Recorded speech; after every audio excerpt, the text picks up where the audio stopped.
গুরুদেব, আজ আমি খুব দ্বিধায় আছি। মনে একটা প্রশ্ন বারবার খোঁচা দেয়। মানুষ সবাই বলে জীব হত্যা পাপ, কাউকে মারা পাপ, কিন্তু তারাই আবার মাংস খায়, প্রাণীর দেহ খায়। কেউ আবার যুক্তি দেয়, আমি তো মারিনি, শুধু খাচ্ছি।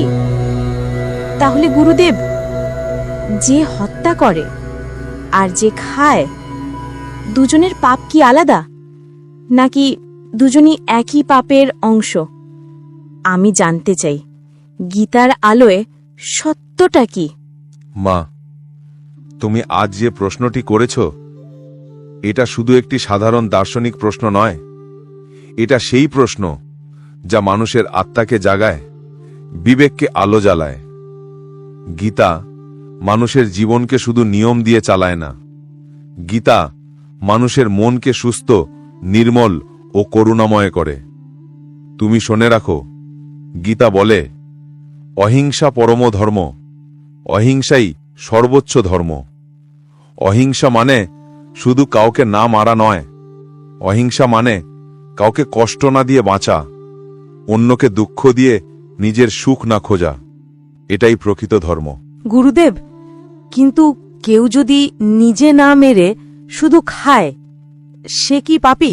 মা, গীতা খুব সূক্ষ্ম জ্ঞান দেয়। কৃষ্ণ শুধু বাহ্যিক কাজ দেখে বিচার করেন না। কৃষ্ণ বিচার করেন চাহিদা, উদ্দেশ্য ও মনোভাব। এখন ভাবো, একজন প্রাণী হত্যা করছে জীবন যাপনের জন্য, অন্যজন তার সেই হত্যার ফল উপভোগ করছে আনন্দের জন্য।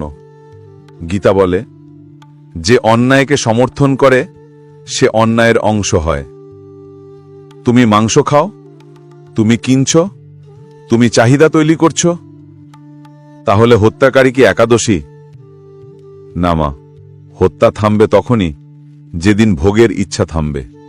হত্যাকারী শুধু হাত চালাচ্ছে, কিন্তু তাকে চালাচ্ছে ভোক্তার ইচ্ছা। মানে গুরুদেব, যে খায় সে নীরবে হত্যাকে সমর্থন করছে? হ্যাঁ মা, এটাই গীতার কঠিন সত্য। কৃষ্ণ মহাভারতে যুধিষ্ঠিরকে বলেছিলেন, হত্যাকারী পাপী, কিন্তু যে তার জন্য আনন্দ খোঁজে সে পাপের অংশীদার। এবার মন দিয়ে শুনো, একটা হত্যা কখনো একা হয় না, হত্যা কখনো একা ঘটে না। হত্যার তিনটি স্তর আছে। 1 ইচ্ছা, 2 চাহিদা, 3 প্রয়োগ। হত্যাকারী কাজ করছে হাতে, ভোক্তা কাজ করছে চাহিদার মাধ্যমে। যদি খাওয়া বন্ধ হয়ে যায়, হত্যা বন্ধ হবে নিজের থেকেই। গীতা তাই বলে, ইন্দ্রিয় তৃপ্তির জন্য অন্যের প্রাণদান কাম্য নয়। এই শব্দগুলো খুব গভীর। গুরুদেব, তাহলে কি মাংস খাওয়া মহাপাপ? মা, মহাপাপ এই শব্দটি কঠিন। গীতা মানুষকে দোষী করতে আসে না, গীতা মানুষকে জাগাতে আসে। গীতা বলে, খাদ্য 3 প্রকার। সাত্ত্বিক খাদ্য মনে শান্তি আনে, হৃদয় পবিত্র করে, অন্যের কষ্ট নেই। রাজসিক খাদ্য উত্তেজনা বাড়ায়, লোভ উন্নত করে, ইচ্ছা বাড়ায়। তামসিক খাদ্য অজ্ঞতা বাড়ায়, মন ভারী করে, অন্যের কষ্ট উপর দাঁড়ায়। মাংস তামসিক, এতে প্রাণীর যন্ত্রণা আছে, হত্যার ইতিহাস আছে। জানবে, খাবার শুধু দেহে যায় না, চরিত্রে যায়, চিন্তায় যায়, মনোভাবেও যায়। গুরুদেব, মানুষ বলে যে প্রকৃতিতে তো প্রাণী প্রাণীকে খায়, তাহলে মানুষ খেলে দোষ কি? মা, এই কথাটা খুব শোনো। প্রকৃতিতে যে এক পশু আরেক পশুকে খায়, সেটা তার স্বভাব, তার ধর্ম। বাঘের ধর্ম হলো হত্যা, শকুনের ধর্ম হলো মৃতদেহ খাওয়া। কিন্তু মানুষের ধর্ম হলো করুণা, মানুষের ধর্ম হলো বিবেক, মানুষের ধর্ম হলো অহিংসা। মানুষ আর পশুর পার্থক্য এখানেই। মানুষ নিজের ইচ্ছা নিয়ন্ত্রণ করতে পারে, এটাই কৃষ্ণ শিক্ষা দেন। গুরুদেব, যদি কেউ বলে আমি মাংস না খেলে শরীর দুর্বল হয়ে যায়, তাহলে? মা, একথা কেবল অভ্যাসের। কৃষ্ণ বলেছিলেন, অভ্যাসেই মানুষ অন্ধকারে পড়ে, আর অভ্যাসের পরিবর্তনেই মানুষ আলোতে উঠে আসে। শরীর শক্তি পায় ডাল থেকে, দুধ থেকে, ফল থেকে, শাকসবজি থেকে, প্রাণীর হত্যা থেকে নয়। তুমি খেয়াল করবে সকল বড় বড় মুনি ঋষি, যোগী, সাধক কেউ মাংস খাননি। তারা পাহাড়ে থাকতেন, শক্তিতে পরিপূর্ণ থাকতেন, কিন্তু কখনো কেউ হত্যা করে খেতেন না, কারণ তারা জানতেন যা জঘন্য তা দিয়ে পবিত্রতা আসে না। গুরুদেব, যদি কেউ মাংস খাওয়া ছেড়ে দিতে চায়, সে কিভাবে শুরু করবে?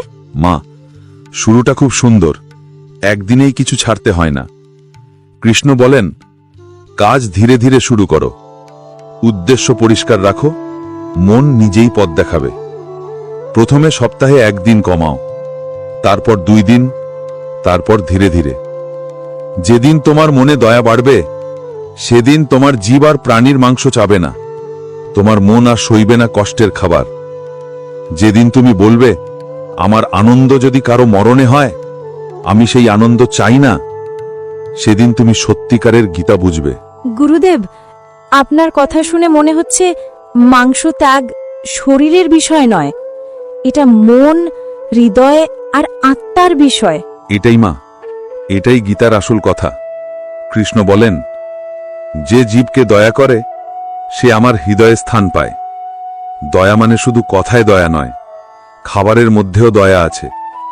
খাবারের মধ্যেই তোমার চরিত্র লেখা থাকে, খাবারের মধ্যেই তোমার করুণা প্রকাশ পায়, খাবারের মধ্যেই তোমার গীতা বোঝা প্রকাশ পায়। গুরুদেব, আজ মনে হচ্ছে আমি শুধু এক প্রশ্নের উত্তর পেলাম না, আমি যেন নিজেকে নতুন করে চিনলাম। হত্যাকারী আর মাংস ভোক্তার পাপ সমান নয়, কিন্তু দুজনই হত্যার চক্রের অংশ।